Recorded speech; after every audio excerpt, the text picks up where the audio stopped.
We are at the end of our journey, so we're going to look at ends. And ends are really interesting. There's two things I like in life. I like beginnings and I like ends. It's always interesting. Everything in between is sort of getting there. But in order for me to do that, I need to take you through a kind of, I used to call it gray, kind of mystical understanding of the way in which the crystals of consciousness operate. And without understanding that, it's very difficult to understand what is correct in dying and what is correct in death. Human beings, unfortunately, over the last 7,000 or 8,000 years, have developed traditions rooted in death that add to the chaos of the planet.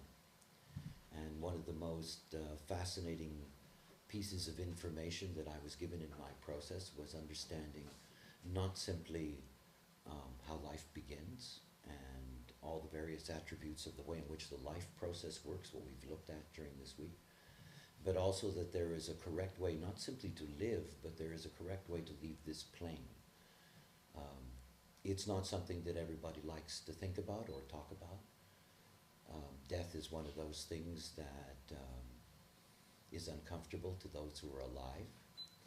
And yet at the same time, all of us, as we go through our process, are going to have to deal with those people in our lives that we are connected to, particularly parents, that ultimately you get to a point where they're going to leave this plane. We all have to deal with death in one way or another. And many of us are given responsibilities in that sense about the arrangements that are made for those that die. So much of the traditions that we have are rooted in the fact that the major religions of the West have been rooted in basically desert cultures. Judaism, Christianity, Islam all came out of very hot places. Buddhism, Hinduism came out of very hot places. And it's something to understand about primitiveness. If you've got a dead body and you leave it outside in the heat, you've got a problem. You have a serious problem. That is, the more crowded the environment, the more dangerous it is. The breaking down of the body leads to the potential of all kinds of disease. It's also rather unpleasant to see Uncle Louis turn into a sort of lump of crawling maggots and larvae. So, you know, the idea was that it's a very bad smell. Let's get rid of it right away. Right away. And so when you look at the traditions, the burial traditions that have arisen out of these societies, that so much of the concern is about the immediateness of burial. It's one of those things that is so bizarre to watch, for me anyway, in watching the news, and you see that, 400 people get blown up in a marketplace in Iraq.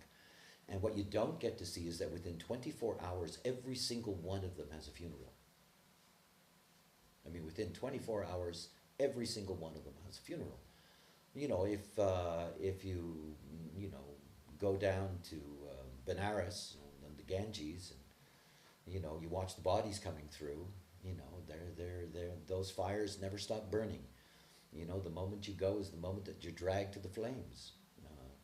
It is simply the way in which these cultures, this is the way in which they deal with death. It lacks an enormous amount of awareness. So let me take you on a bit of a journey. I'm going to be an old-fashioned teacher here. The Earth, and basically around the Earth, at the beginning of our process, and I don't know if my numbers will be right, but it doesn't matter, I'm not counting, there was basically 16 personality crystal bundles. They're called faces. As a matter of fact, those faces are coordinated to the quarters of quarters. That is, every 4 hexagrams has a different face. That face, in essence, is a godhead. Basically, what you have in these crystal bundles, these are called primary crystal bundles, is that you have, untold millions of crystals. there's no way to really get into the numbers of that. One of the most interesting things to understand about yourself, I mean, after all, every human being is endowed with two crystals of consciousness. Not every personality crystal gets a chance to be in the incarnative process. I mean, the vast majority of personality crystals never, ever, ever incarnate, ever. And each and every one of you originated in one of these 16 bundles. I mean, the crystals of consciousness that are in you, though that personality crystal, they originated in one of those 16 bundles. But whether you go back to one of those 16 bundles is another story, because you can only go back in a certain way. So it's a very interesting thing to begin with, to understand that we have this shroud, literally, this shroud that is around us. It is a crystal filtering shroud, and it carries with it these trillions and trillions and trillions and trillions of personality crystals clumped together literally in these different bundles. And understand that we live in a neutrino ocean. We live in an ocean of information, and that ocean of information, to get to us, has to go through that shroud. It's why we are so deeply influenced right down to the genetic level with all of the themes that are inherent in these, and I'm not going to teach you that. By the way, any of you that are really interested, I've been teaching a program called Rave Cosmology for a number of years, and in the Jam player, the Jovian Archive Media player, there is a home study section, and in that section is the various Rave Cosmology courses that I've given. They're 11-week courses. The first one is called the Band 2, and this is about the basic cosmology of human design. So if you're interested in finding out real detail about this, because again, I'm just giving you an overview, that's a place where you can find it. So in looking at this, the first construct is to understand that all of this on the outside, this is all personality crystal influence, and that most of the population of these bundles never gets to incarnate. So we actually have a rather unique role. That is, we are aspects of these bundles that actually get to incarnate. Now, in the center of the earth, there is one bundle, and that's the design. This is the design crystal bundle. When I say the center, I don't really mean the center. That is, it is within the mantle, and it moves, but there's only one. Now think about that, and think about the numbers.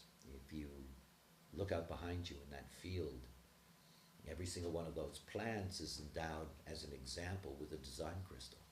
I mean, every single one of them. They have personality crystal as well, but they're all endowed with a design crystal. The fact is that every single cell in your body, every single cell in your body has a design crystal. If you could actually see, it would be wonderful to illustrate that one day. If you could actually see I go like this, and I kill a lot of cells. I mean, you just do. They're all surface cells, epidermis cells, and I'm destroying them in the moment that I'm doing this. And in the moment that I'm destroying these cells, what you could actually see is that every single one of these cells leaves the body. They're crystals.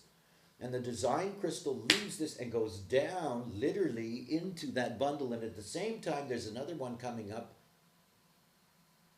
to replace it in exactly the right place, to do exactly the right job as a cell.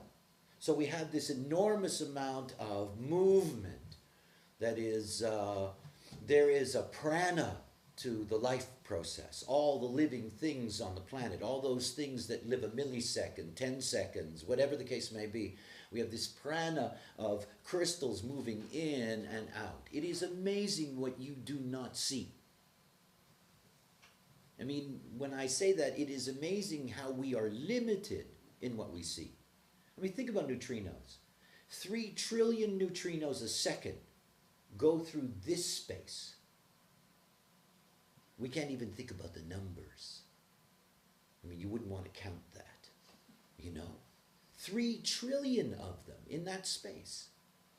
So think about what it would be like, because they're mass. Think about what it would be like if we could see it. We'd see absolutely nothing. I mean, I call it an ocean because it's an ocean. It is an ocean We are actually, in the most perverse sense, like fish in that sense. We're moving through this incredibly dense ocean. We don't get to see it. We don't get to see the prana of the incarnative process, the reincarnative process. We don't see any of that. We don't. But this is the mechanism, the prana of the way things work. And so each and every one of us, we get a design crystal from the bundle. And that gives us our form model. And then once the form is established, remember that when everything begins as a life, what you have is that you have the design crystal from the core, its monopole, and this is what builds the life. It's only at a certain point that the monopole of the fetus, 88 degrees of the sun before birth, that the monopole of the fetus is going to call in a personality crystal, literally call it in. I mean, I like to think of it as a song, you know. It's probably closer to, you know, one of these telephone ringtones, you know. But there's a different ringtone for different personalities. We don't want to get them confused. Anyway, the monopole normally does a good job. It calls the personality crystal into the vehicle. Now, right away, we have a dilemma. You know, this is what I've been trying to illustrate to you all of this process together, is the handicap of personality. Personality has a deep limitation, and as a byproduct, of that, our minds become our deepest limitation. And all of that starts with the understanding that the form principle and the life and its potential genetically and everything else is established before that personality is called in. And the personality is called from one of those bundles, one of those faces, and it comes into the body, and it's only coming in. As a matter of fact, it's my standing joke about hats. You know, your personality crystal is never in your body. I mean, if you look at the body graph on the wall there, you'll see that the head center sticks out of the diagram of the body. I mean, it's not for aesthetic purposes. I mean, the personality crystal does not even sit in the vehicle itself. It sits in the aura. So there's the personality crystal. It's dragged down, has no choice, is dragged down by the monopole, pulled to this form, and then the arrogance of it that it assumes that it's in charge of the whole damn thing, you know, and goes about destroying its life through its interesting not-self processes. Now something has happened. According to what I was told, each and every one of us have an opportunity. We are designed to have the potential of being able to return to source. That is, going back to where you came from. Yet the fact of the matter is that other than serendipity and the few people that have been educated by me and who have had an impact on the way in which the death of their parents is dealt with and so forth and so on, is that in order for us to be able to return, there's certain things that we have to do. And one is that the body is something that cannot be touched after death. That is, no autopsies and none of these intrusive, invasive things into the body. The other thing is that nothing is to be done to the body for 2 hours. Nothing. I mean, nothing. That is, we have the possibility in this day and age. There's morgues, there are ways to preserve a body, so it is not a problem. But the fact of the matter is that the body is to be left alone for 72 hours. It's enormously important because it's in those 72 hours that you get the only opportunity in your whole process to just be personality. You know, the dream of Buddha, you know, how magical it might be to remain conscious beyond the body. And one of the things that we get is something that is rooted in ancient traditions, whether it's the Tibetan Bardo or the Egyptian Bardo, all of them understood that there was a process of journey. I mean, we know that. We know that scientifically now. We know so many people who have come back from being dead. Death on the operating table, and they're revived, and the descriptions that they bring, and all of these various things. We know that there is some kind of exit strategy, so to speak. I was given the Bardo, the mechanical Bardo process. And it's something that I'll give you an idea about in the second half of this. But the thing is that we have a dilemma. And the dilemma is that in the last particularly 7,000 or 8,000 years, as we have expanded in population, as it was less possible to do what the American Indians love to do, which is that when you're ready to die, you go up in a tree and you just wait. And you die in the tree, and nobody comes.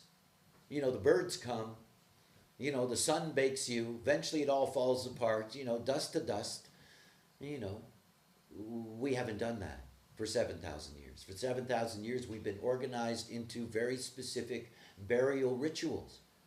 And nobody, that is, generally speaking, nobody, other than the exceptions that come with certain situations, is that the vast majority of humanity get buried before or cremated before those 72 hours. That their bodies are, things are done to the body to prepare it for whatever it is, and so forth and so on. Or in the modern sense, people who immediately are taken in for autopsies to see what the cause of death was and all this stuff. And so what we end up is a very peculiar thing. That is, for 7,000 years, these bundles, rather than those crystals that are incarnating, going back to source, they don't. They don't go back to source. It's like I remember you were there, I think, at the original Death Course. And I did George Harrison, because he had just died. And it was at the end of the course, so I was giving a concrete example. And here was this guy who was very spiritual. I mean, he really was very spiritual. And they cremated him within an hour of his death. And so instead of him going back to source, which within the context of the evolution of consciousness would be useful for the bundles and the way in which they continue to program us, rather than going back into source, their personality crystals are simply left and abandoned. And rather than being picked up and returned to their original bundles, they form new ones. They're called rogues. They're called rogue bundles. And we have many names for these rogue bundles. We call them ghosts. We call them demons. We call them angels. We call them aliens. We call them entities. We call them gods. This is what these bundles become. And we now have, if you go to a really good psychic, somebody who really has a reputation of really being a good psychic, and you want to find out if that's really bullshit or not, all you have to do is ask them, is it crowded or not? Simple question. Don't explain what you mean by that. Just say, is it crowded or not? And if they don't say it's so crowded it's unbelievable, they don't know what the hell they're talking about. See, we have an environment that is filled with these things. I was talking to Issa about that the other day. I always notice them in the pension where I'm staying. This is Bernie. There's one of these things that's at the bottom of the stairs. I'm a mystic, so pardon me, but what to do? There's one of these things that's at the bottom of the stairs. I don't know how long it's been there. Maybe it's been there, 200 years. And when I say one of these things, it is a bundle. It's not a vast bundle like these with trillions and trillions. It usually has tens of thousands. Some of them are rather big. It's been going on a long time. The vast majority of human beings that incarnate now, crystals of personality crystals that are incarnating now, the chances are slim that they'll ever get back to source. Which means that these bundles, these rogue bundles, there's more and more and more of them. You can tell by the media, can't you? You can tell by the way in which we are constantly being bombarded with, you know, ghost stories and alien stories and this and that and the other thing, and how many people experience all kinds of encounters. You know, the encounter with the angel, and this, I teach courses on how that actually works mechanically for you based on your design, what you're actually, in that sense, connected to. Because in fact, all of these things are the same. I mean, they're all the same. And the way they connect to you is through your motivation, that is, through your color. So they will adapt to whatever your color is. And of course, everybody lives in transference. So you get exactly the wrong force quality. You know, the people who are meeting angels shouldn't be meeting angels at all. But that's another story. I won't get into all of that. But anyway, this is a very crowded domain. And these things are not like the personality crystals, because the large bundles themselves, because the large bundles simply filter generally the neutrino ocean. Nothing more, nothing less. And in that sense become imprinted into us in terms of the activations that we have. But these rogue bundles attach themselves. And they attach themselves to the auras of people, of places. And so they end up being companions, you know? And of course, they're all around, all of them. And there's more and more and more of them almost every day. And you see, if your personality crystal ends up in a rogue bundle, it will never reincarnate. Never. See, I understand the evolutionary process and the way in which the mechanics operate. We have an enormous population explosion that has been taking place during the cross of planning. When the cross of planning ends, the population diversity will be over. We've had this enormous expansion in order to be able to have as many biological mutative potentials as possible, in order ultimately to get the mutation that we're being geared towards, for that mutation to arrive. What that means is that out of these bundles, these primary bundles, billions now, billions and billions of personality crystals have come into form, never to return to source and never to have the ability to reincarnate again. You know, this stuff where you hear with people talking about, you know, how many incarnations they've had and blah, blah, blah. You know, the chances are that that is an incredible lie. I mean, an incredible lie, because unless they've been very, very lucky, or unless most of their incarnations go way back, the fact of the matter is that the chances are that this is their first incarnation and they'd like to have 30. And it may be the only one they ever have. It's clear to me that most of the beings that are alive on this plane today, that this is the first time that they're in and the last time that they'll be in, because they're going to end up in these rogue bundles. They're going to end up in these, I call them disposal units.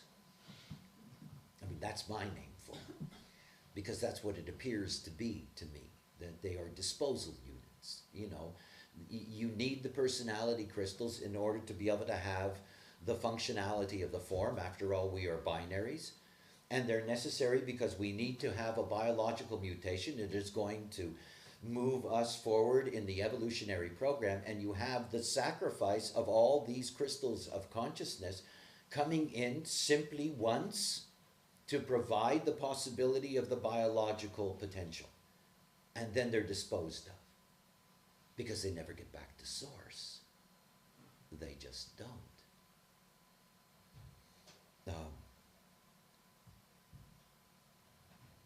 You see, if you don't go through the mechanical steps of leaving the body, you never get your Bardo. You never get the journey. You never get the great reward. See, the personality, you all know how the personality suffers in these bodies. Oh, does the personality suffer? Does the mind ever suffer in these damn bodies? Always fighting to try to control them and all the stuff that the not-self does. And that the personality is always deeply, deeply, deeply limited by the constraint of the form. And you see, the only opportunity that you have to really experience personality consciousness is in your Bardo. I mean, there is no other way to experience pure personality consciousness other than through the Bardo. And the reason for the way in which that works, think about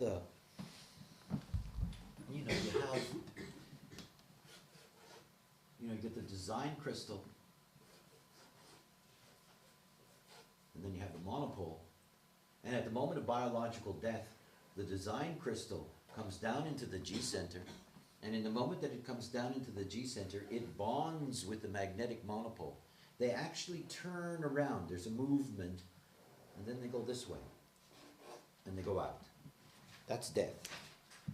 That's biological death. Biological death is the moment that the design crystal and the magnetic monopole come together. You know this channel that goes right down the center of the body graph?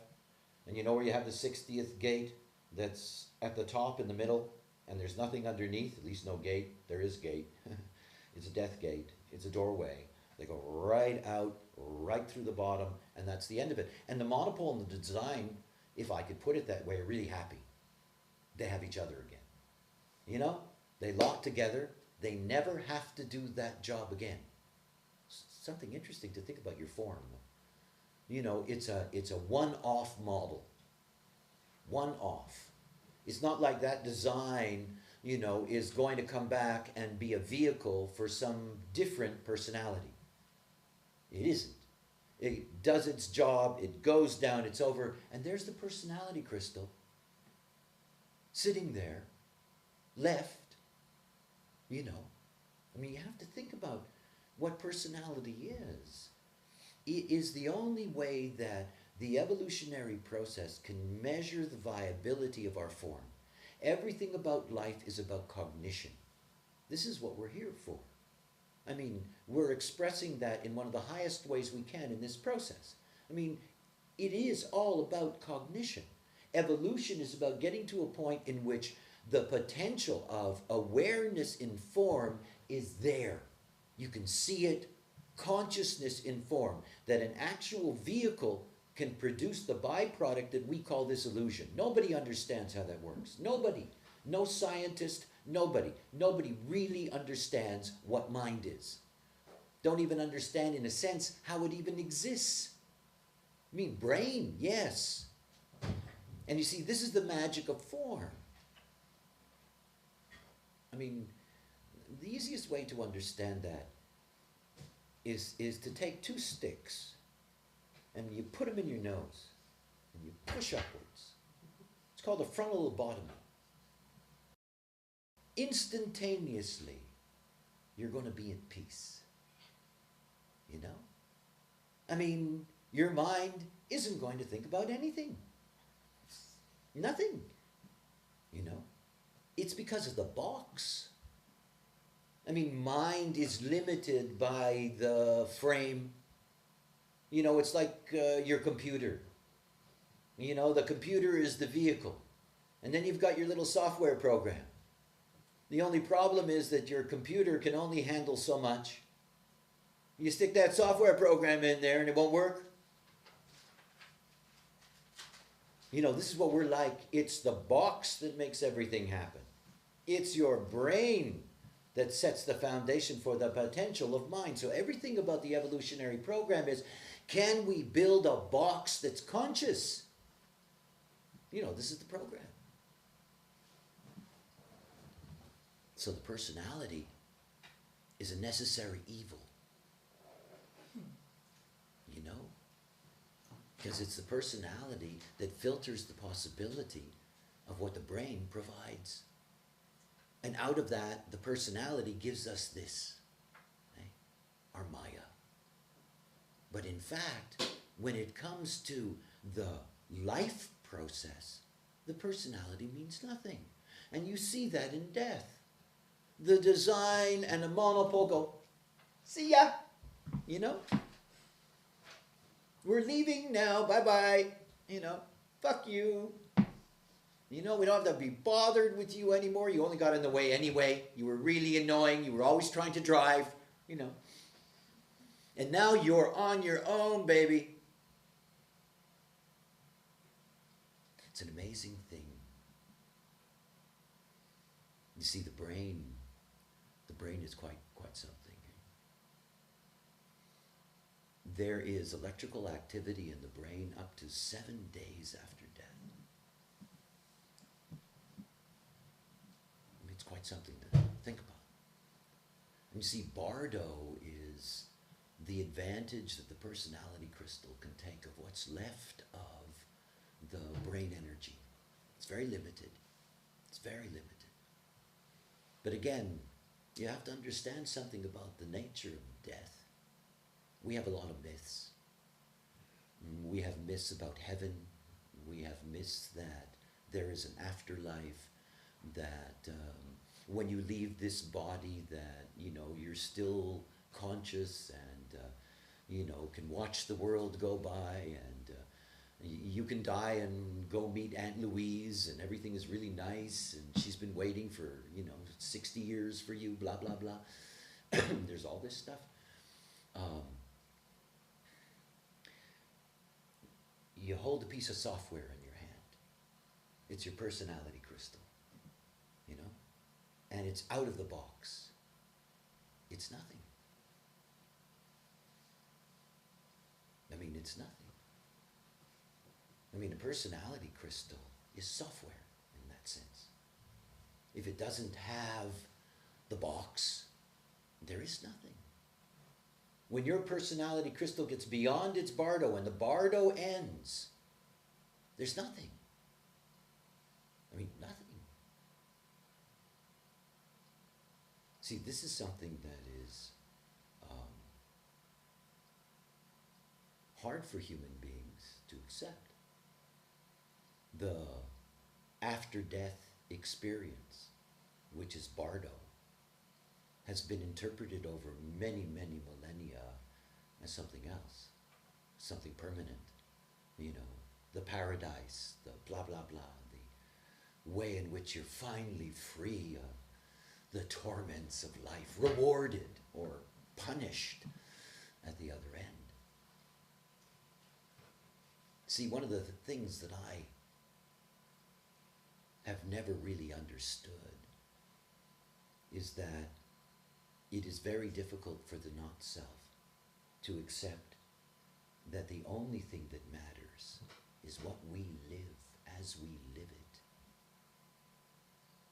It's not about that thing that supposedly is beyond, because it's not there. It doesn't mean, by the way, that you can sit in a seance, and it doesn't mean that that necessarily is a lie.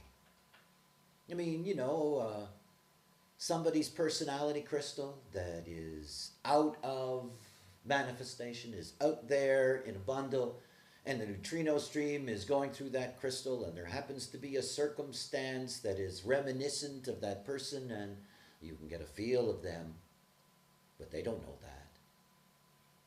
I mean, they don't have a body, they don't have a brain. Everything about our life, everything about all of this is that it is temporary. It's why it's so important to be aware. It's here. It doesn't matter whether you had another life. You don't really remember it anyway. It's not like it would do you any good if you did. I mean, this is it. This is the whole thing to grasp about life. This is where it is. This is where the privilege is. This is where the beauty is. It's not in something beyond the body. That's a cruel, cruel hoax. Because it isn't.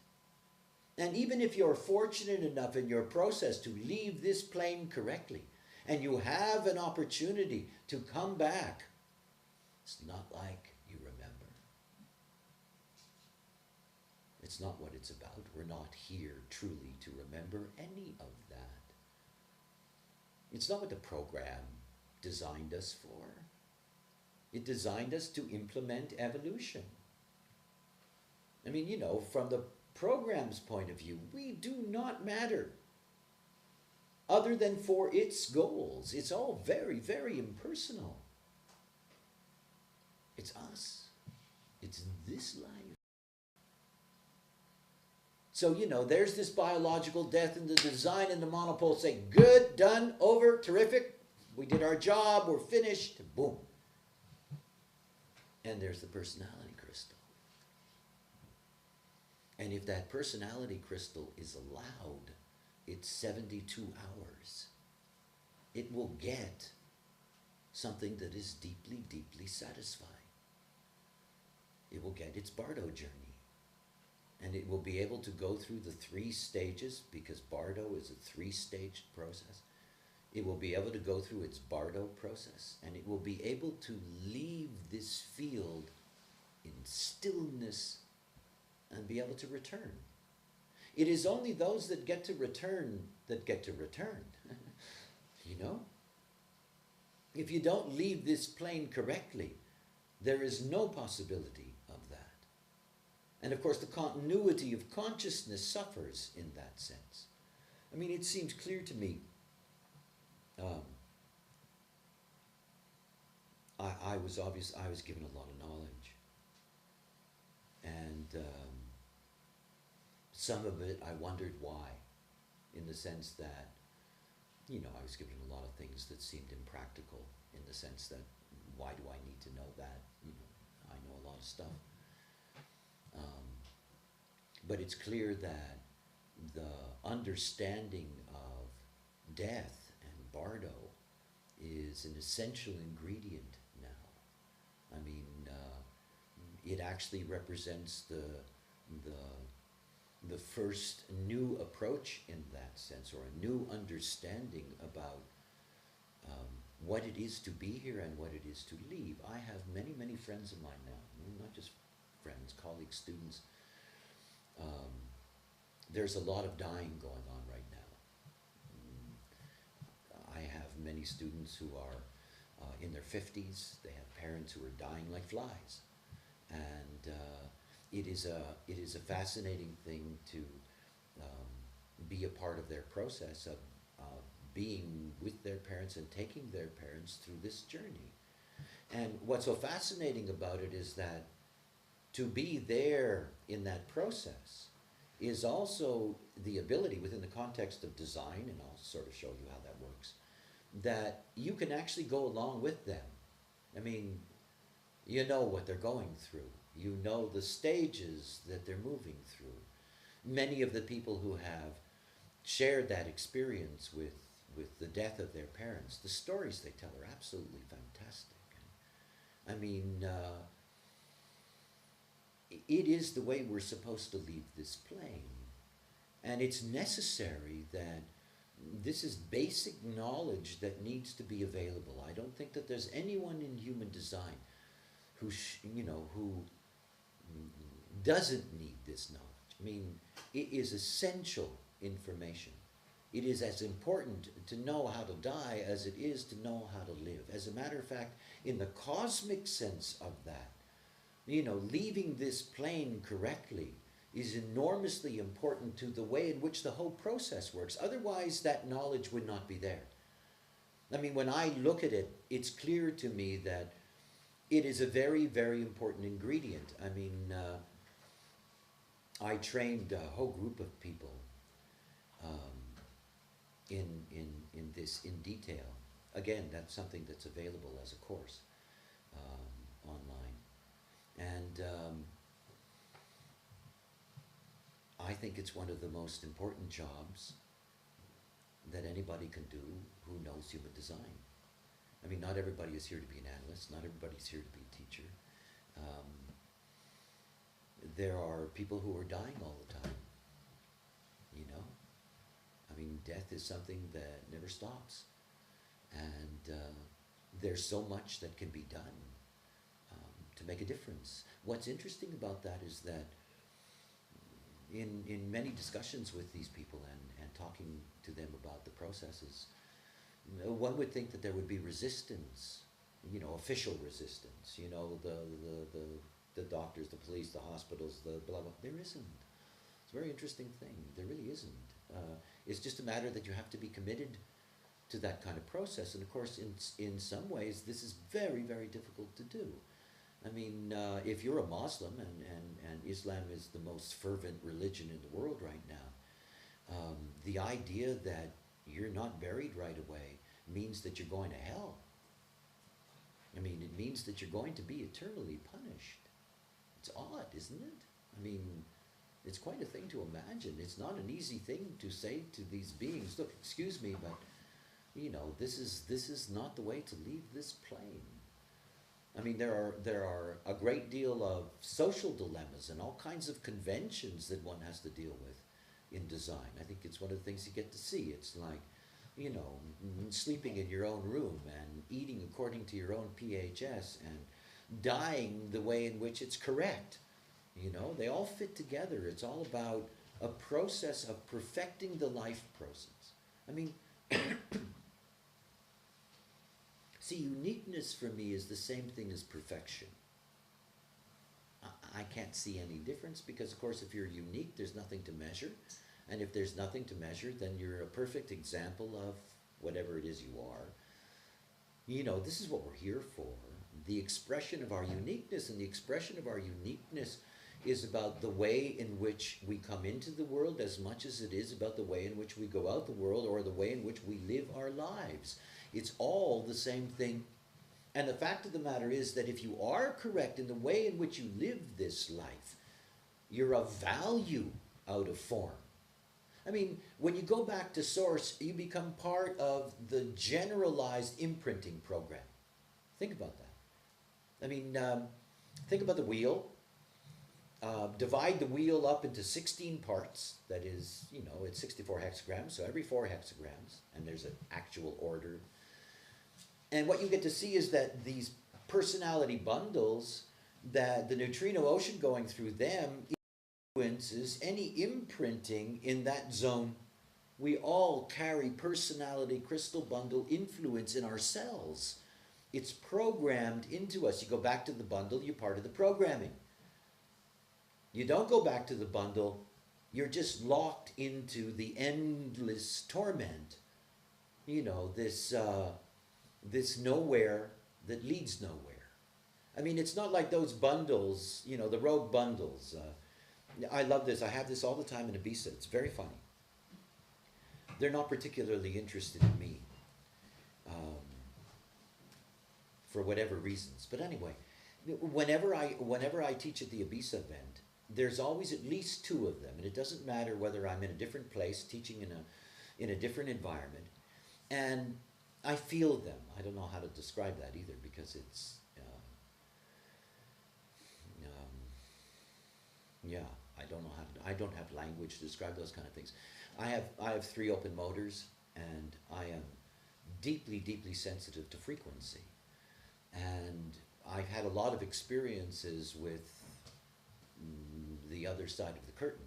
So there are certain qualities in the frequency that I recognize. And often with these bundles, I experience them in the same way that, you know, even though you don't see something move past you, somehow you have a feeling, because you felt the frequency of it, that it's moved past you. I mean, I watch these things. And I watch them going through the group. I mean, you know, moving around. But the personality crystals that are a part of those rogue bundles, they don't know what the hell's going on. I mean, they don't think that they are something. This is out of form. They are, you know, there is no brain, there is no collective consciousness field. This is just a gravitational, created union. But us, when they attach to your aura, that's the moment that people have their so-called mystical experiences, which is really very funny, actually, but I don't want to get into the black humor of all of that. First of all, it's never the right experience. That is, the vast majority of human beings operate in transference, and these rogue bundles, they are attracted to frequency. That is, they're attracted to your frequency and your personality frequency. So the motivation of your personality. So, the fact is that you might have a two personality and a second color personality, and you're actually here to experience the demon bundles, which are very interesting, by the way. But instead, you're in transference and you get the entity bundles. And by the way, the bundles are the same. It's you that changes the interpretation of the frequency. Now, the moment that you're in transference and you have a connection to one of these things, you can easily become obsessed. And you all know people like that. The angel people, the people that feel that they're being tormented by demons, and, all the people that see aliens all the time. And it's these rogue bundles. And there are more and more and more of them, literally every single day. There was a friend of mine in California, and she had gone to a friend of hers, Chinese woman, very well-known psychic, mystic, blah, blah, blah. Was a friend of her, very old woman. And this friend that I knew, she used to go over there and used to help her clean up her place. She had, clients that would come in and out. And she said one day they were just having a conversation over tea. And this old woman said that she didn't think she could do the work anymore. And my friend asked her why. And she said, it is so crowded. I mean, it is so crowded. It is such a distorted frequency. She said, I just don't like taking it in anymore, And I mean, she noticed, because she, as a child, she was already like that. What she's noticed is that in the last 50 or 60 years, this enormous explosion in the crowdedness, and again, it's a byproduct of, for example, the population explosion, the world wars, all of these kinds of things. There's this enormous explosion of consciousness crystals who do not return to source. It's all about returning to source. And all of this is a very simple mechanical thing, like everything else connected with human design. It is a mechanical thing. The dilemma is the belief system of those people you try to help. I can remember talking to my mother about this. It was hilarious. I said to her, look, Mom, do me a favor, okay? Just don't let them mess with your body for 3 days. And she said to me, I'm going to be dead. What does it matter? I mean, what does it matter? And of course, it's not only that. You have people that are religious. You have people that have this and that. There's all these things to deal with. And yet, there's very little that you can say to them. You can't, you can't prove what you can tell them. They have to love you and trust you. I mean, that's all I said to my mother. Look, you trust me. Just trust me. It's okay. I know you'll be dead, but just trust me. I mean, it's something to see, and it's very, very important. And you see, those who know become the custodians of the consciousness field, because literally that's what it is. I mean, as I said to my students who I trained in this, my hope is that many of them will go into hospice work, and be there for people, because it's very detailed, by the way. This whole system of knowledge that I was given, the Ray Bardo, is more than just about the death. It is about the sequence of dying. It is about the stages of death that come into the life. It's very, very detailed information. But the most important thing is that people get to know that, and that more and more human beings have an opportunity to leave this plane correctly. I know that in the larger sense of the word, there is this, well, what is all that for? Correctness leads to a unique frequency. If that unique frequency returns to source, it means that it's going to impact the rest of the process on this plane. It isn't like you're going to know that. It isn't like you're going to be consciously a part of that. But in fact, the very experience of your existence and the quality of the frequency of your own personality crystal is something that's going to become part of the way in which the planet is programmed. It also means that these crystals that return to source within the context of the neutrino ocean, this is frequency that becomes homogenized in that bundle. So in fact, we bring the experience of our process back. The dilemma that we live in now is that it's not so much that these bundles are being depleted, because as I said, the numbers are unbelievable. It's just that the level of the imprint isn't changing. In other words, the way in which we have been imprinted by the program, the personality consciousness program, it hasn't really changed much in about 7,000 years. I mean, it just hasn't changed much. It's why, there is nothing new coming from the personality. This is all new because it's coming from the design. It's coming from the personality. The personality consciousness has been stuck for thousands of years because it's not being replenished. It isn't. And you see, we're at the end of a process. Not only are we at the end of a process, not only are we simply in the context that you're familiar with by now, that we have a cycle coming to an end in 2027, we have a new evolutionary process that we're involved with, but according to the knowledge that I was given, we're at the end of a round. That means in about 1,300 years, all of this is going to come to an end. All of it. All of it. Now, there's something beyond that. I won't get into that story. It goes on for another several billion years. But this process, this cycle, is coming to an end. And it means that only those crystals of consciousness that get back to source are ever going to go on in this process. I mean, the rest will be annihilated. Literally annihilated. So, though it isn't going to mean anything to you in the sense of, yeah, so what? It's not like you're going to remember, blah, blah, blah, all of this stuff. But to really understand the continuity of it, I see our personality crystals, like our design crystals, are relatively eternal. I mean, we're all carrying personality crystals that are 13.5 billion years old. And we're at a point in our history, that long, long history, and there's been cullings before. A culling is when you reduce numbers in any kind of group. We've had cullings before. We have a major one coming at the end of this round.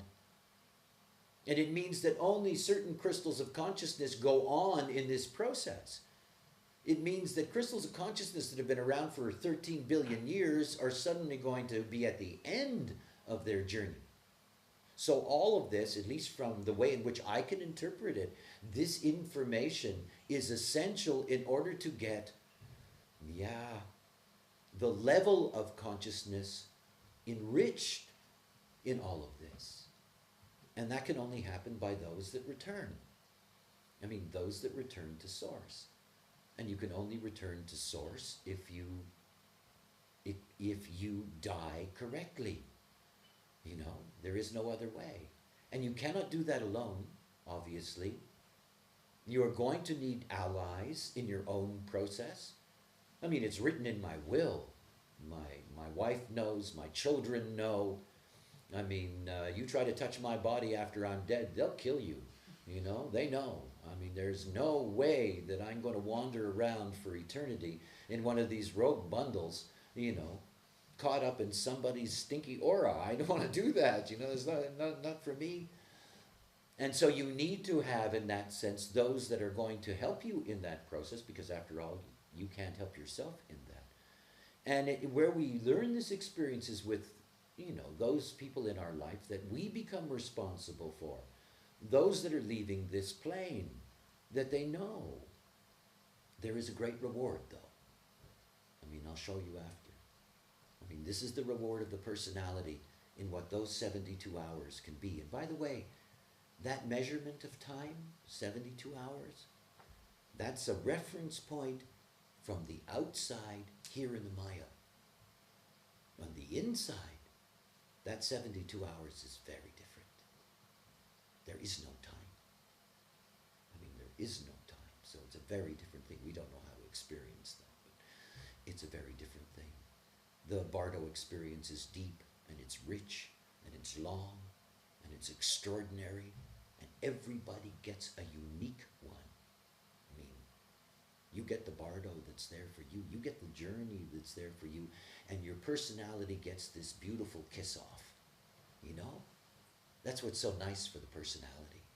I mean, at the end of your Bardo, you don't mind, you know?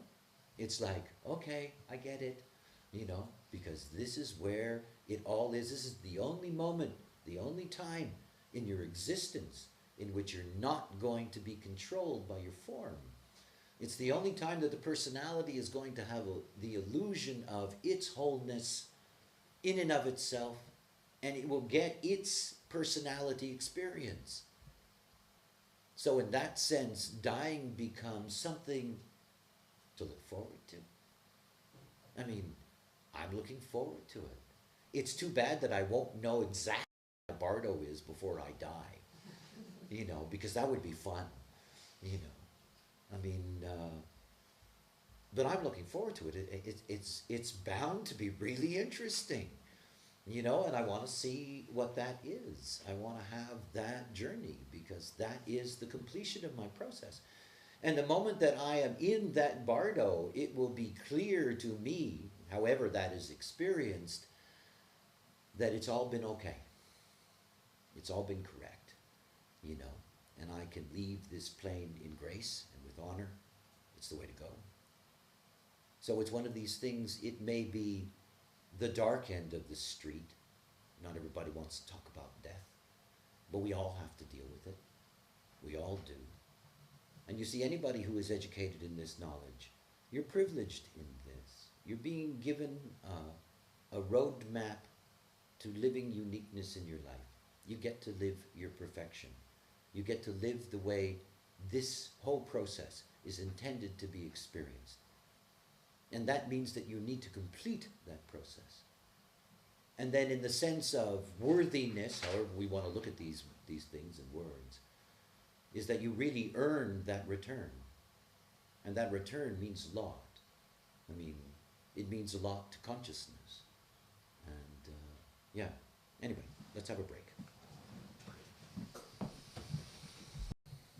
What day did you die? Because the funeral was on the 11th of September. On 9/11, that was the funeral. Right. I don't know. That was I have to Friday check or- in the MMI to know the actual I think it date. was. I think it was the 30th of August. Uh-huh. So the funeral was 9 days later. Right, okay. It's actually when the autopsy was. More than anything Definitely else. not straight away. It was well. She had a little bit of time. Okay. Yeah. All of this time that we've been together, and by the way, I've enjoyed it. It's been very pleasant. Basically, what I've been trying to get across to you is everything about life is that it's out of our control. There's a vast program at work. We are all so deeply susceptible to conditioning. It's so easy for human beings to be lost. And at the same time, understanding that that is our planet. It is the planet of the lost. You know, this is where everybody lives as not self. You can begin to see that this process of discovering your uniqueness is something that only you can do. I mean, that is the most difficult thing to grasp about this, is that it's only something that you can do. It isn't something that anyone else can do. It isn't something that anyone else can do for you. It is nice to have support, I know that. It's nice when you have moments like this and you have different people who are involved in the knowledge, and you know, it is comforting to hear the way it works for others and the process and all of that. But in the end, life is a moment by moment existential experience. You know, we're here right now. This is our process. It isn't about what was, what might be, what could be, what should be.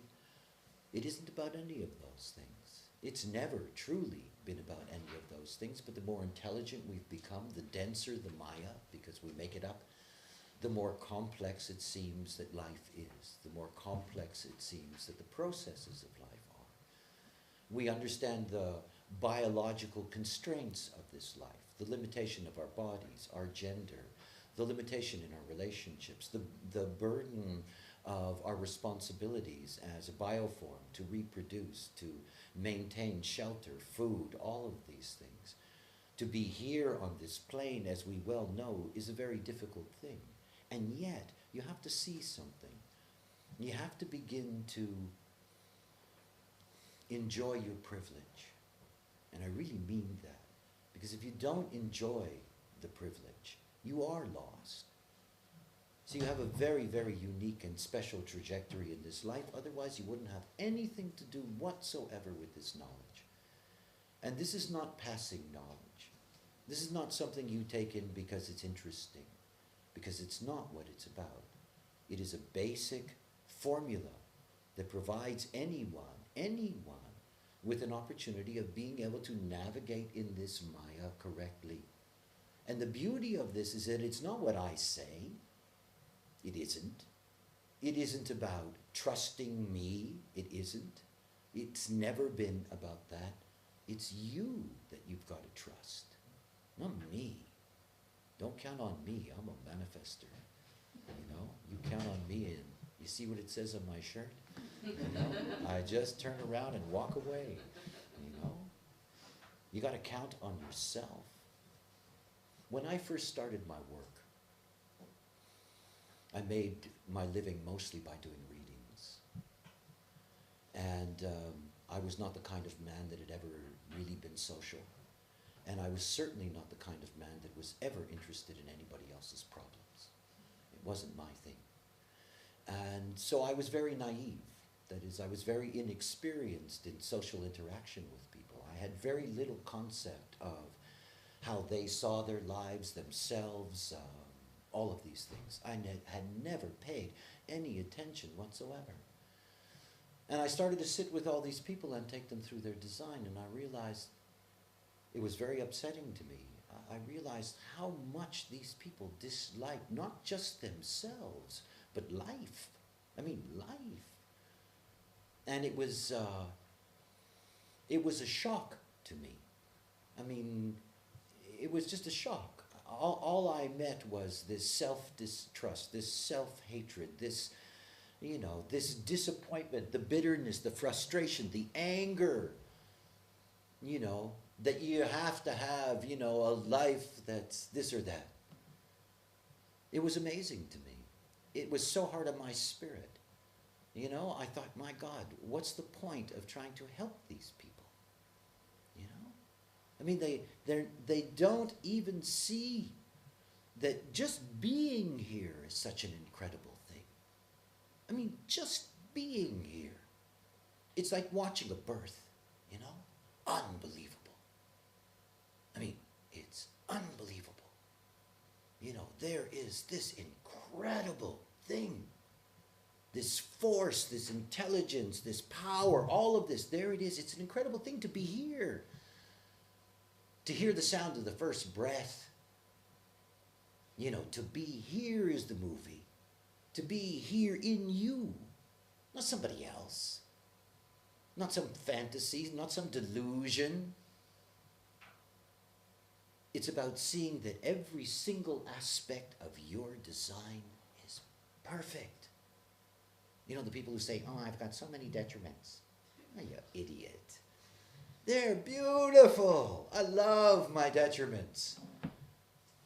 They're a part of what I am. It's not like they're a bad thing or a good thing or a this thing or a that thing, because in me, they're just a thing. This side of the stick rather than that side of the stick. And all of it together makes me what I am. I can't deconstruct any of it. I can't. You have people who look at their design and see things they don't like. I mean, that's insanity. You know? It's not like you're going to be able to change it or do anything about that. See, we are what we are. I mean, I don't care if I'm liked or not, appreciated or not. It doesn't make any damn difference to me. And I don't care what anybody thinks or wants or expects of me. You know? It's just me here. Just me. And if I'm not correct, nothing is correct. And it isn't up to anybody else. See, I love this whole movie. I mean, I love it. I remember when I didn't. I remember what it was like not to want to be me. You know, I know that.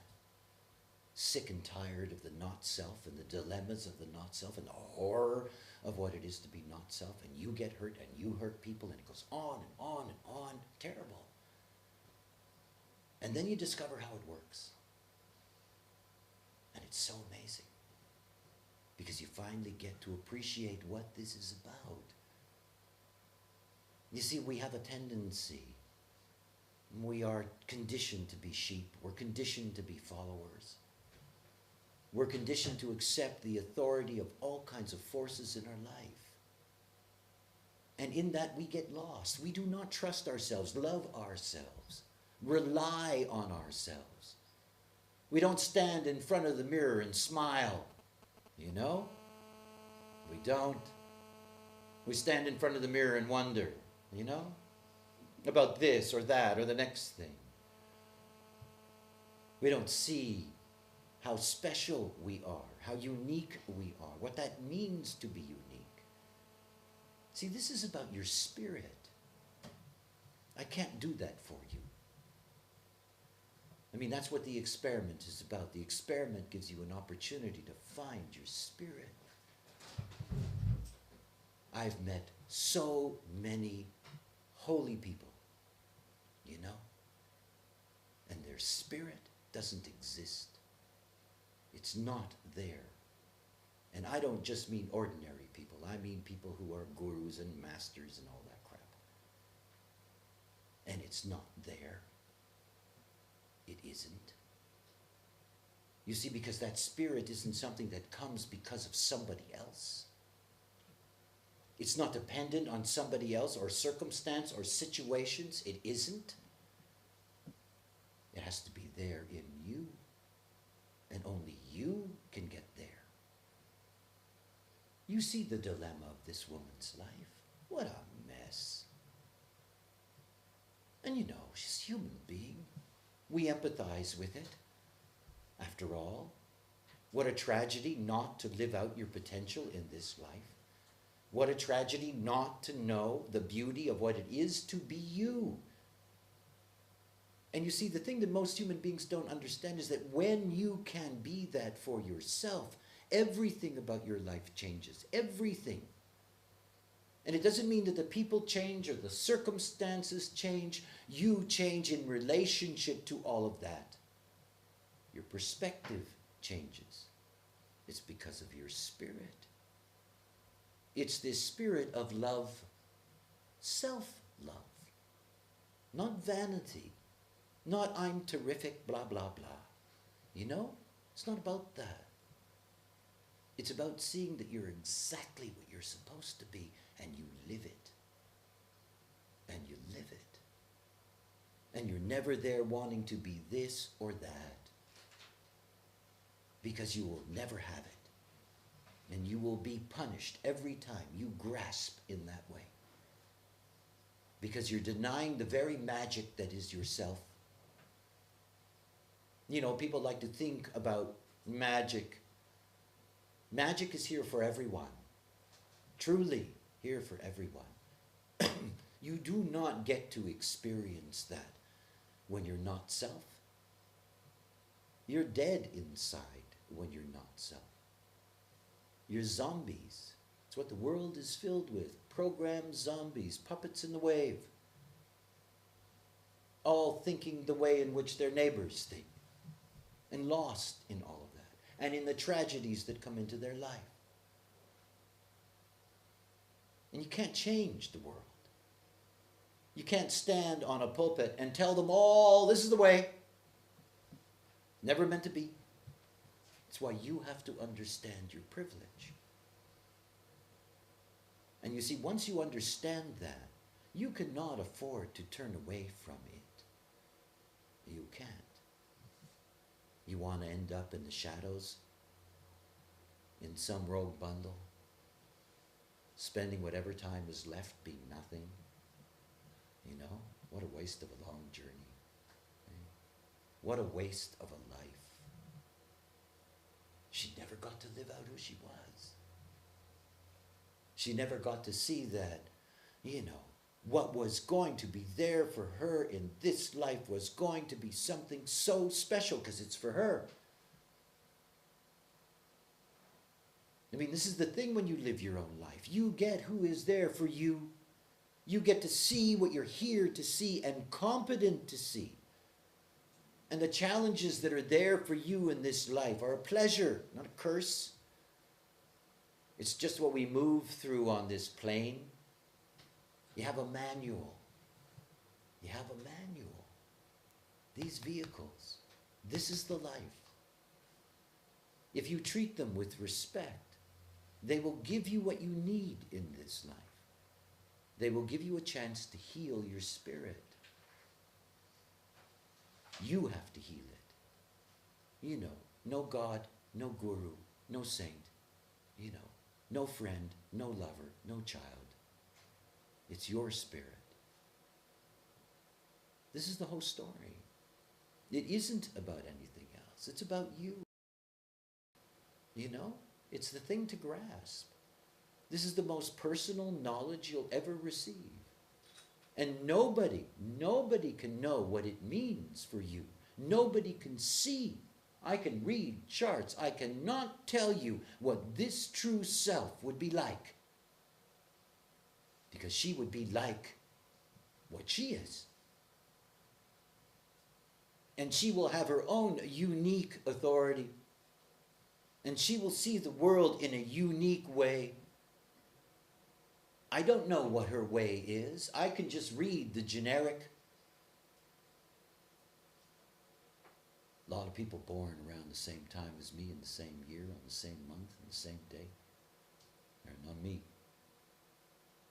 We're pretty similar. But they're not me. You see, we are here to stand out. You are here to stand out. See, when you're correct, it's noticed. When you're correct, you begin to affect the world around you. You move differently. You see differently. You begin to understand something. If you're not toiling in this life, if you're not driving towards things in this life, only then do you get to see that you're rewarded. Boy, does that enrich your spirit. You know, the projector that gets that first really incredible invitation. It's like, wow, you know? It's an incredible reward to be correct. And out of that reward, what you get is the enriching of your spirit so that you can love yourself. How you care about what other people say, what they think, what nonsense. This is the way you're held as a prisoner in this life. There's so many people who have the opportunity to live their uniqueness and give it up because of what is around them. Lose it. They don't want to be different. They don't want to have to deal with it. You see, this is the loneliest thing you're ever going to do. Because this is what it's about. To be alone. We are alone. Doesn't matter who's there near you. Oh boy, are we alone. And I'm not talking lonely. I'm talking alone. We are alone in this. And we have to be correct within ourselves because no one is going to do it for you. Nobody. You can sit at the feet of anybody. It isn't going to change anything. I deal with ashram tragedies every day. People who think that they can get what they need from somebody else. Well, you can't. It's a lie. It's always been a lie. All you get from me is a mechanic. It's all you get. And then it's up to you. Nobody else. And you have to see that you've got to find that strength within yourself. That's what the experiment's about. Your little training wheels, to find what is your power. We are powerful beings. We're here to receive precisely what is here for us and take enormous advantage of that. We're not here to suffer. We're not here to be lost. And you see, this is not the world. And you've got to go back in the world. You've got to leave this nice little bubble. Go back to your realities, quote, unquote. Your jobs, your husbands, your wives, your babies, your this, your that. You got to go back into that world, and you are all alone. And don't you expect for one moment that any of them are going to help you in this. Because they can't. You can only do it for yourself. See, I'm here to teach spiritual selfishness. This is my job. Eh? This is how you make wolves. You teach them how to be spiritually selfish. This is not about loving. You don't get to love until you can really have the spirit within yourself. It's just about understanding that if you don't do that for yourself, you're never going to change the way in which you relate to others. You're never going to change who's there for you. And you're going to be stuck in the same stuff over and over and over again. And if they don't like it, there's a door. Because you're not going to get another chance. You're not. This is it. You never get another chance. And nobody's going to do it for you. You have to understand that. And when you're feeling very, very, very alone in your process, you're the closest to the truth you're ever going to be. Because this is where we all are. I am very, very, very alone in this form. It is the only way. And out of that, I can reach out when it's correct. That I can live this life on the mundane plane and not lose my aloneness, my authority, my self-love. And I tell you, I don't care what it would cost me. There is absolutely nothing that will change that. I mean nothing.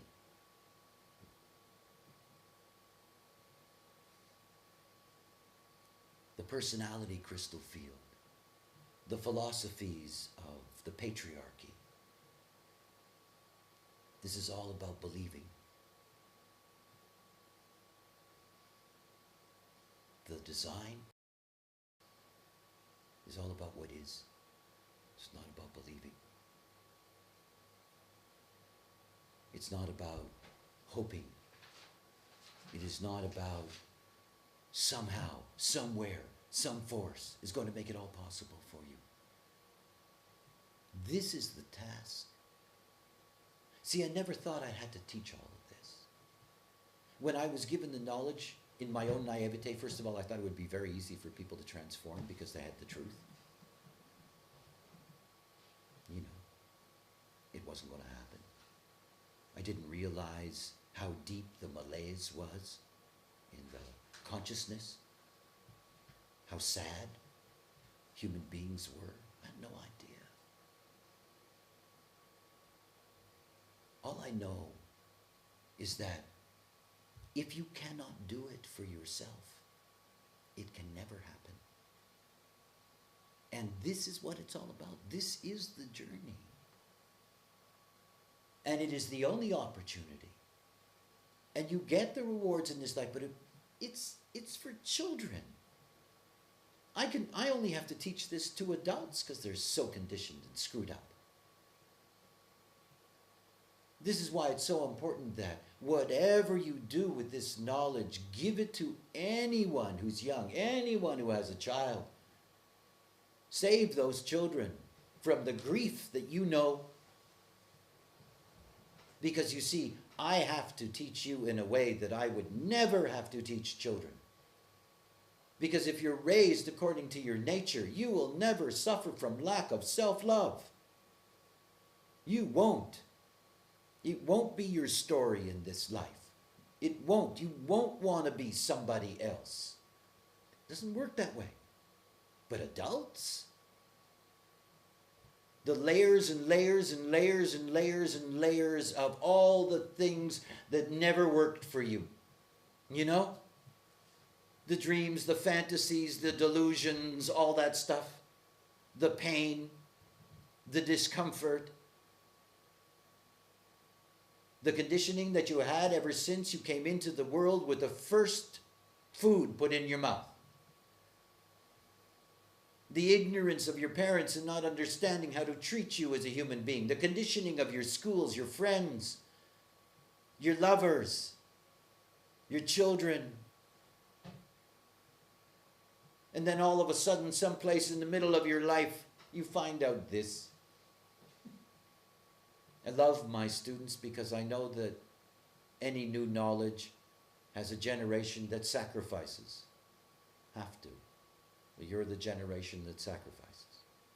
You're the ones that, have to go through a process of trying to get rid of all that stuff. And in the future, that shouldn't be necessary. I mean, this is an interim step. I could never get this knowledge to children unless I taught mothers. So I've been teaching mothers for 20 years, At least I knew that it would get to those and they would have a chance. And see, here, there are times that I say things during the course of these days where I can feel impact in people. And I am very open in terms of motor, and I'm very, very sensitive to frequencies. I know what's here in all of you. I can feel it. This is the not self. I can feel the not self. I know what it is. I know what it means to be a being carrying and storing and holding on to your pain. How hard it is for human beings to just let go of their pain. And it's just a game. It's the way they reinforce their malaise in life. It's the way they continue to be unhappy, because unhappy is all they're used to. Not liking themselves is all they're used to.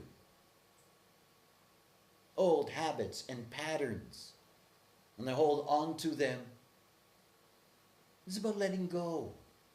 Surrender has no options. Like half pregnant, it doesn't work. No options. See, to be privileged doesn't mean it's easy. It doesn't. As a matter of fact, what you go through, what many of you have gone through, is perhaps one of the most difficult things that a human being can do. It is not easy. Nobody knows the mind better than I do. I know the traps. I know how profound the conditioning of mind is. I know how beings are tormented by their minds.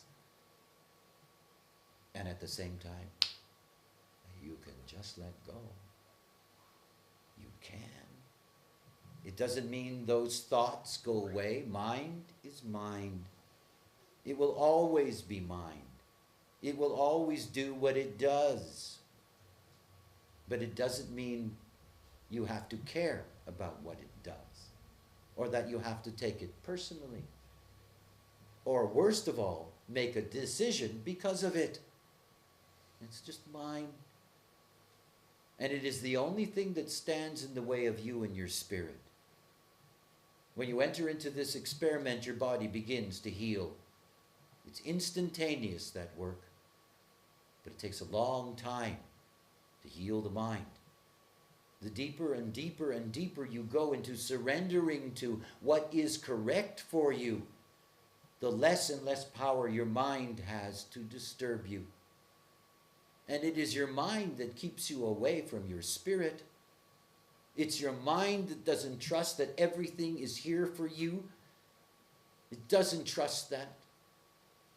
It doesn't trust that if you'll wait, you'll get everything that's correct for you. It does not trust that.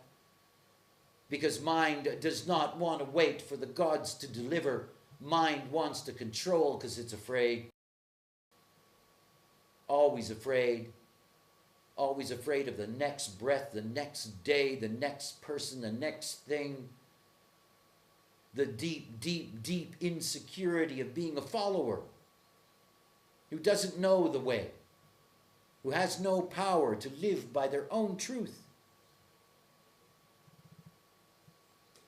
Not easy for adults, I know.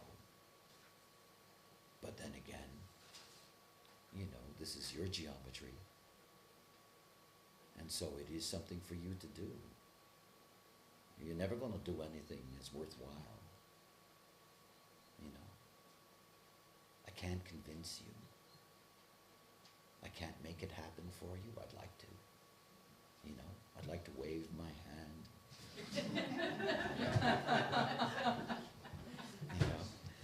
Let me bless you, my children. You're healed. It doesn't work that way. It's too bad, but it doesn't work that way. That's the old lie. This is what's real. It's us. It's just us. See, I'm here to live as God. No. I mean, think about it. And I don't mean just me. I mean all of you. When you follow your own authority, you are God. If you know what I mean. I had a friend of mine in Ibiza. He was a lovely guy. Very strange man. And when I met him in 1983, it was I think my first night on the island. And I was brought to a house by a painter. And this guy was there at the house. And I went over to say hello. And he stood up, big guy, very huge character. And he looked at me and he said, "I'm God." And he put his hand out. So, nice to meet you, And I was intrigued. I mean, I do love freaks. And that was as freaky as anybody had ever been with me. Nobody had ever introduced themselves to me as God. And of course, this was one of his standard games. So I sit down and he looks at me and said, "You don't believe me, do you?" And I said, "Well, everybody's entitled to their trip, man, And he said to me, "Look, let me explain." He said, "When I die, I'm going to take everything with me. I'm going to take the whole island with me. I'm going to take the whole history of the world with me. And I'm going to take you with me. I'm God. I make it up every day when I wake up. And I will take it all with me when I die."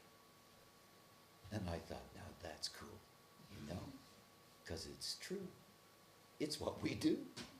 We make up the Maya every day. You wake up out of the darkness, and there you are remembering who you are, what you are, where you are, what's happening. You look around and you reconstruct the Maya. That's a wall, that's a door. We don't pay attention to it, but in fact, that's exactly what you're doing. Because if you didn't reconstruct the Maya when you woke up, you would really have a problem. Because you wouldn't know what the hell to do, We make it all up. We make it all up. And you take it all with you. Because we are all alone. It is the monopole. We are held together in this illusion of our separateness. Well, it's an illusion because this isn't really solid, but nonetheless, it is an illusion of our separateness. We are separate. We're not raves. We're not something that'll come into the world to give up of its separateness. That's what's next in the evolutionary path. But it's not us. Our whole purpose is to realize ourself in separateness. It's only then that we can meet anything. Anything. And you see, we've had all these lessons. We've had all these people explaining to us from the moment we came into the world the way that we are supposed to be. And we have been punished all our lives for those things that we have done that didn't fit into what other people thought we were supposed to do, and on and on and on. We blame ourselves, fault ourselves, punish ourselves. What a sickness. I mean, what a sickness. It's just us, one by one, in your own process.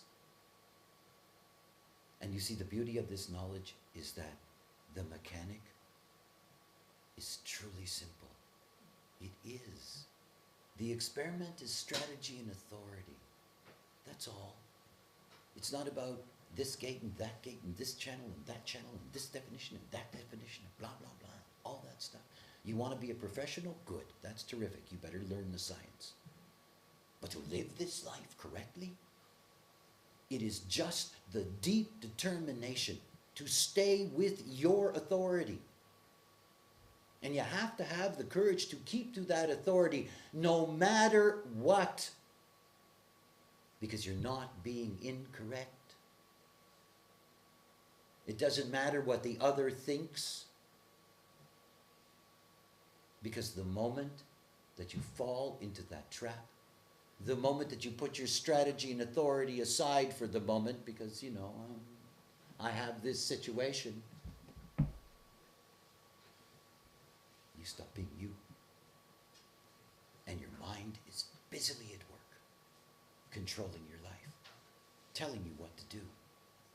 And you, like a fool, follow along, because you're a follower. I mean, this is the tragedy of what it is to be human and lost in not self. Everyone is a follower. You can see the way the program controls people. Remember her boyfriend? God, that's funny. The program lays it out. The program sets up all the stuff. There's nothing you can do.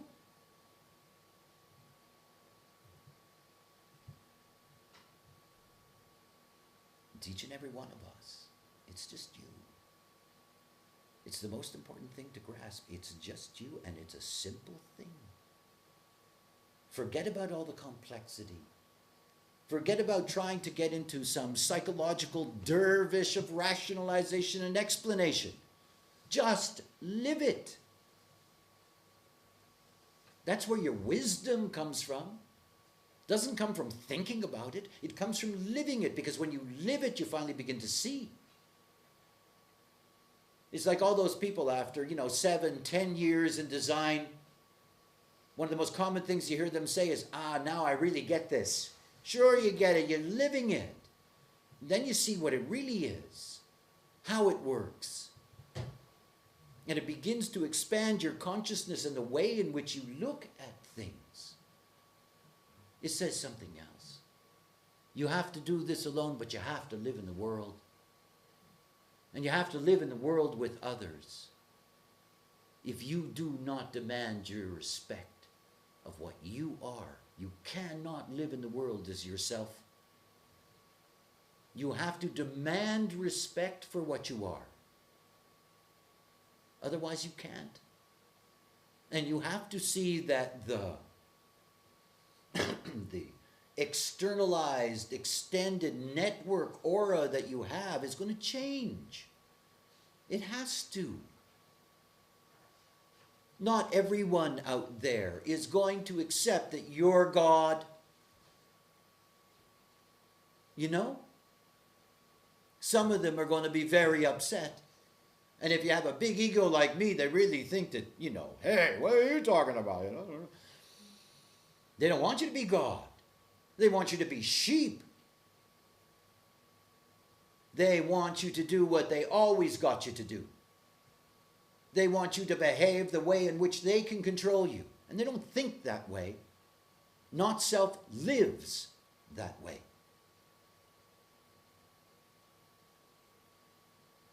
See,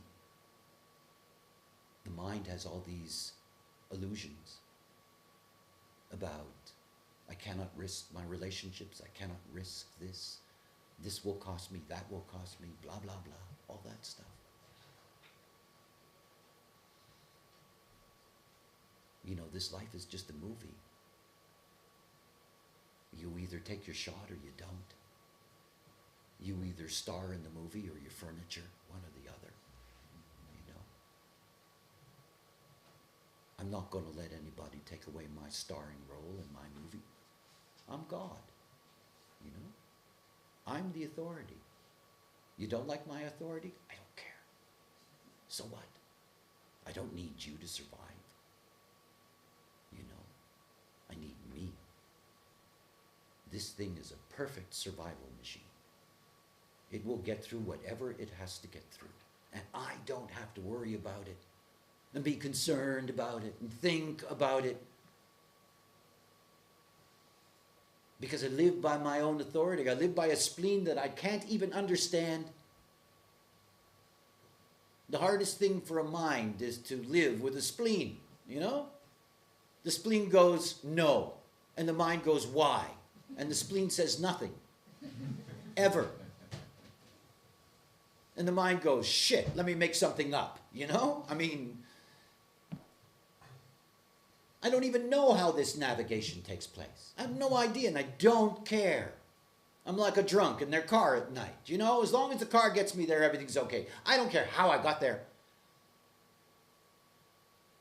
This vehicle has its way. It sets you free. Takes away all those burdens. Your mind stops having to be responsible. You don't have to blame yourself. That what goes on in your life is not about, you know, what your mind has decided or not, and all the turmoil that comes when it doesn't work. And your mind gets to watch. We have good minds. This brain system is fantastic. The neocortex, the visual cortex, unbelievable mechanisms. What a privilege to be able to look out of these eyes without an agenda. The mind's always got an agenda in the not-self. It's always calculating. Always. Or trained to calculate. And then you're lost. And you lose your authority. See, we're not whole. We are a binary that's held together. We are not whole. Design and personality are not one. They are not. They are separate and different and held together in the illusion by the monopole. And it's something to see. If you do not trust this design form consciousness, you cannot have your life. That's all. Nothing else. So at the end of this process, you know, when you go back into your realities, go back alone. Doesn't matter who's there to meet you. Go back alone. Go back as your own Godhead. Go back as your own authority. And see what happens. You know, this is what it's about. This is the great joy in the adventure. And let me finish her story. You know, we've seen the whole dilemma of this, and I just want to give you a taste of the death. Can you give me just the next slide? To be very simple, at the moment of death, the lie control people's lives by promising them this or that at the end. And by making that promise an eternity.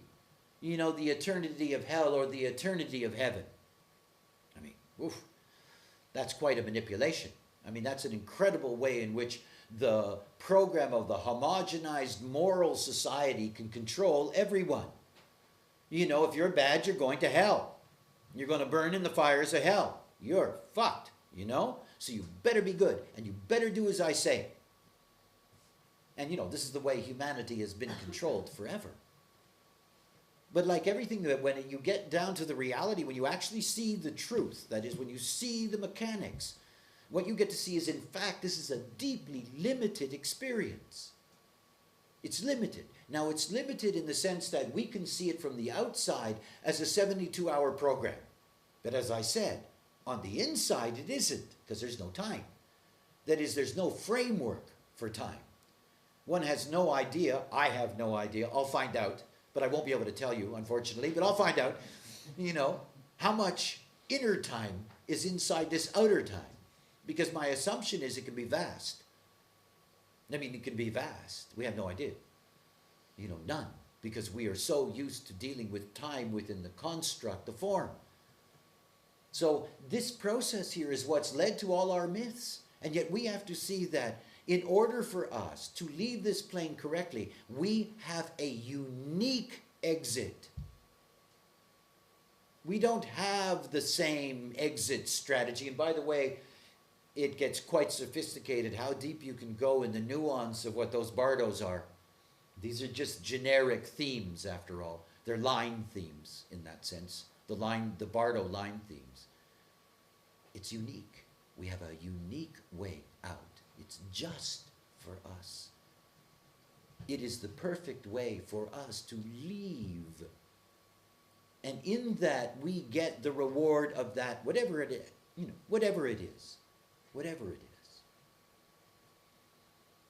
You know, if she was lucky, and you never know. You know, Christianity today, it was different when it was only in the Middle East. By the time that it moved to Greece, because the Greeks were so much involved in early Christianity and changed it a great deal. They had a totally different relationship to the body. After all, they had brought a whole form of naturalism and love of the form. And so this rush to bury became quite different. And Christianity doesn't have as stringent, you know, in its dogmatic code anymore. I mean, it's quite possible. It's always interesting to me how, you know, politicians, royalty, whatever, you know, they're laying there in state somewhere. You know, the way they put these bodies on display somewhere and they just sort of lay there before they're formally buried, and it can take weeks, you know. They all get back. You know, it's the average citizen that's slammed through the death mechanism that doesn't. You know, I mean, this is the whole thing about being your own authority. It's about understanding that you get a unique life, you get a unique exit, and you get the continuum of your consciousness program. And ultimately, you get to serve the totality, which is a nice thing to think about in that sense. But all of this in the end, it's just you. And it's you one by one. You know, it's like human design analysts. In this day and age, they all get a wonderful training, but they're all going to be different. I mean, none of them are going to do readings the same way. None of them are going to communicate the same way. They're unique.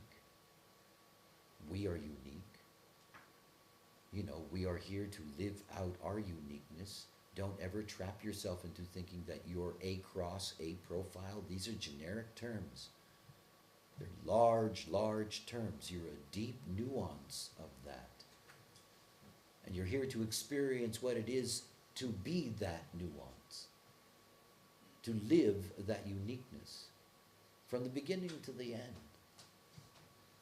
And, you know, as you do that, more and more is a possibility that there are others that can find out. It's something to understand about your correctness. Your correctness opens up a fractal line for you. There's all kinds of people that have been waiting for you to know something. I mean, often it's hard to understand that, but it's very true. There's all kinds of people waiting for you to know something. And when you know it, and when you're living it, they'll show up. And those are the ones that you can help by doing precisely what I do for you. You give them the basic mechanics, and you say, here, experiment with this, because that's what it is. Some of them will, some of them won't. You know, this is not for everyone. You know, it's not meant to be.